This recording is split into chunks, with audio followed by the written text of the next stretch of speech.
Across the nation are sacred sites that capture the spirit of America's character. And one of those places is right here, the Kennedy Space Center.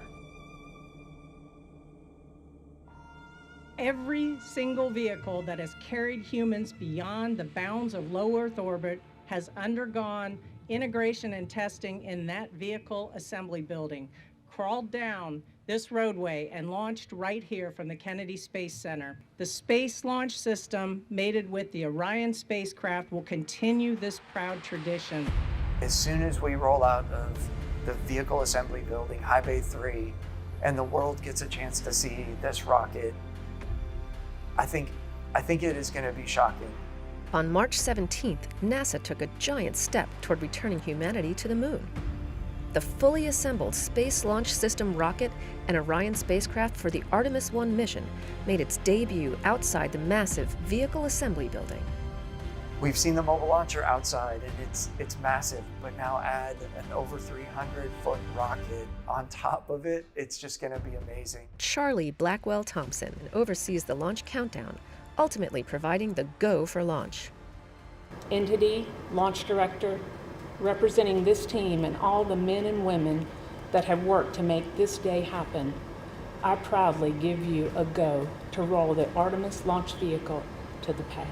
Ladies and gentlemen, the world's most powerful rocket right here.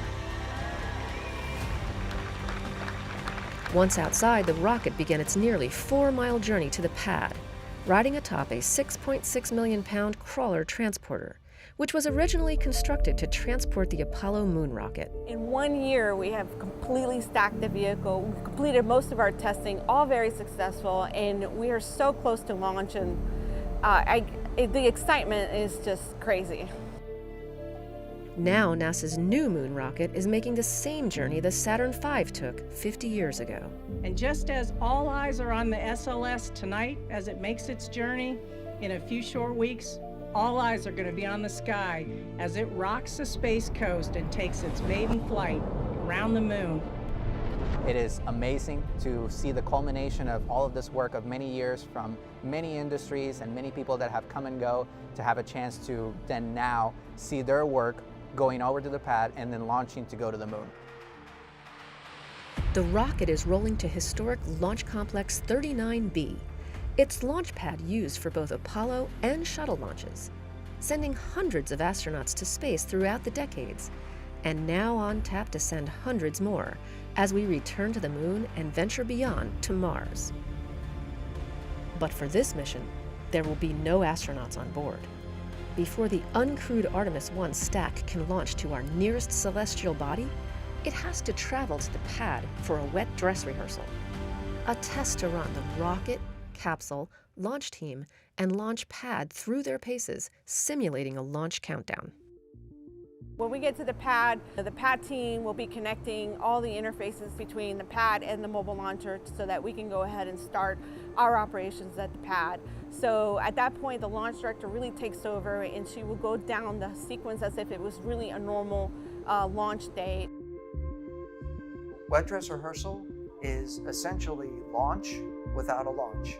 It is really the reason we're doing it is to verify and validate all of the pieces that go into launch countdown. So wet dress is really our opportunity to find any issues or adjustments that we need to make in our launch countdown. For Artemis 1, the wet dress rehearsal is the final and most critical test before the rocket can return to the launch pad for liftoff to the moon.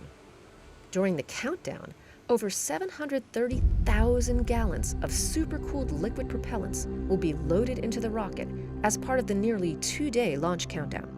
We will configure all of the ground systems exactly the way we would for launch, and we will fully load the core stage and the interim cryopropulsion stage with their liquid fuels. That'll be the first time that that's been done from here at Kennedy Space Center. There have been pieces of these things done in multiple different areas. We've tested all of these systems in multiple different locations, but this will be the first time where we pull it all together into all of it, all in the same progression that we've got laid out for Launch Countdown. Wet dress is the biggest milestone we have aside from launch, because that means that the rocket is now put together, has been tested separately and together, and it is ready to go and be filled with fuel to simulate how we're going to do it at the pad, and then it tells us the rocket is ready to go for launch. And behind that wet dress rehearsal is a launch team made up of hundreds of engineers monitoring each system of the 320-foot-tall Artemis 1 rocket and capsule. Sitting in Firing Room 1 is the core launch control team, monitoring hundreds of launch commit criteria to ensure the ground systems and flight hardware are ready for launch. Now you would think that launch control team in Firing Room 1 is it, that's all you need. We have an expansive support team across really the entire NASA enterprise that is supporting us on launch day. And that support spans the entire nation, from additional systems engineers sitting in Kennedy's Firing Room 2, to the flight control team at Johnson Space Center in Houston, to the contractors responsible for designing and building each segment of the rocket and capsule.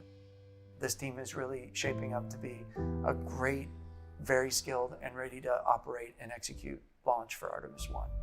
With the Artemis 1 launch team now fully certified and the wet dress rehearsal complete, SLS and Orion are ready for their final pit stop, returning to the VAB before venturing back to Launch Pad 39B for liftoff.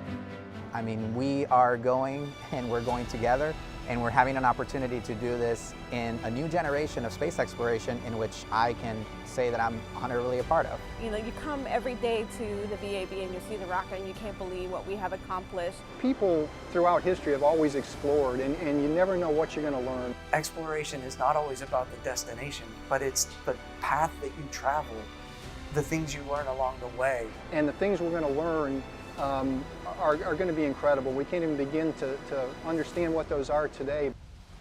Our workforce has been a relentless spirit.